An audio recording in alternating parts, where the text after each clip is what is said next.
Thank you very much, Mr. Speaker. I rise to give full support to the Public Procurement Bill 2026, which is now before this Honorable House for consideration, Mr. Speaker. This bill, Mr. Speaker, though focused and technical in its drafting, represents an important and necessary refinement to the existing Public Procurement Act 15.10. As honorable members know, Mr. Speaker, some of the most effective legislative reforms are those that strengthen and clarify existing systems rather than replacing them wholesale. This bill is precisely of that character. Mr. Speaker, it is widely accepted that unclear procurement authority and weak institutional arrangements can open the door to misuse, undue influence, and corruption, not because systems are inherently flawed, but because responsibility is blurred. This bill closes that gap, Mr. Speaker, by assigning clear authority and reinforcing accountability within statutory bodies while maintaining full compliance with the Public Procurement Act. It seeks to enhance governance, clarify institutional responsibility, and ensure that statutory bodies operate within a coherent, transparent, and legally consistent procurement framework while retaining the operational flexibility required to discharge their mandate effectively. Mr. Speaker, the purpose of this bill is to strengthen the governance framework for public procurement as it applies to statutory bodies while maintaining the integrity of the national procurement system. The Principal Act established a unified procurement regime founded on transparency, fairness, competition, and value for money. However, experience has shown that questions can arise in practice regarding how statutory bodies governed by their own boards under separate enactments are to be exercised procurement authority. This amendment addresses that issue directly. It provides clarity by explicitly recognizing the role of statutory boards in procurement decision-making, while ensuring that such decisions remain firmly subject to the requirements of the Public Procurement Act. Mr. Speaker, I will now address key provisions of the bill. Mr. Speaker, the bill introduces several important amendments.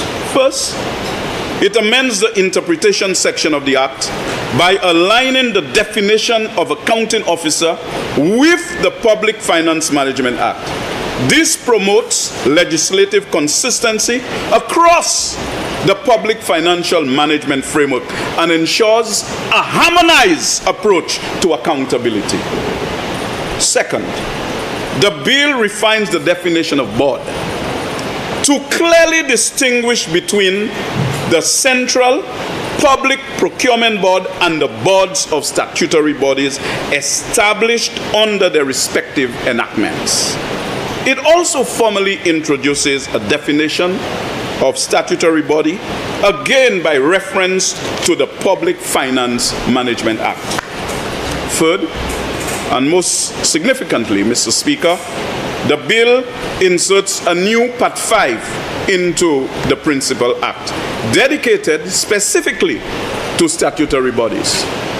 Under this new part, statutory boards are empowered to approve the public procurement procedures to be applied in the procurement of goods, works, and services, and following that approval, to approve the award of contracts. The bill also clearly provides for the lawful execution of contracts by the chairperson of the board, a person delegated by the board, or another person authorized under the enactment establishing the statutory body. Mr. Speaker, it is critical to emphasize that this bill does not create a parallel procurement regime. Statutory bodies remain fully bound by the Public Procurement Act. What this amendment does is clarify authority, regularize practice, and ensure that procurement decisions are taken at the appropriate level of governance. Mr. Speaker, this bill strikes a careful and deliberate balance between autonomy and accountability. Statutory bodies often operate in specialized, technical, or commercially sensitive environments that require timely and informed decision-making. This bill recognizes those operational realities. At the same time, it strengthens accountability by placing procurement approval squarely with statutory boards. Their responsibility and collective oversight obligations are never eroded in that particular process. This structure enhances transparency, supports sound management, and ensures that procurement decisions are properly authorized and defensible. That's what the bill has sought to accomplish. Mr. Speaker, effective procurement systems are fundamental to good governance and fiscal discipline. Clear rules and clearly assigned responsibilities reduce the risk of inefficiency, mismanagement, and legal challenge. By clarifying procurement authority within statutory bodies, this bill contributes to more efficient use of public resources, improve consistency in decision-making, and enhance public confidence in the stewardship of public funds. Mr. Speaker, as Minister with responsibility for external affairs and international trade, I also wish to highlight the international significance of this amendment. Strong and transparent procurement frameworks are a key indicator of good governance for investors, development partners, and multilateral institutions. This bill aligns St. Lucia's procurement arrangements with international best practices and reinforces our credibility with institutions such as the World Bank, the Caribbean Development Bank, and other development partners. Mr. Speaker, such alignment supports investor confidence, facilitates the effective implementation of externally funded projects, and strengthens St. Lucia's reputation as a country committed to accountability, transparency, and the rule of law.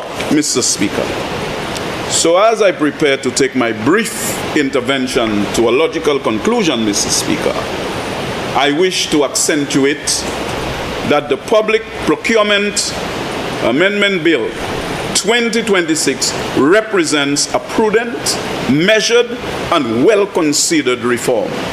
It clarifies authority, strengthens accountability, improves efficiency, and reinforces confidence both domestically and internationally in the management of public procurement. It empowers statutory boards to act decisively, but always within the framework of the law and in the best interest of the people of St. Lucia. I therefore commend this bill to this Honorable House and invite all honorable members to give its full support. I thank you, Mr. Speaker.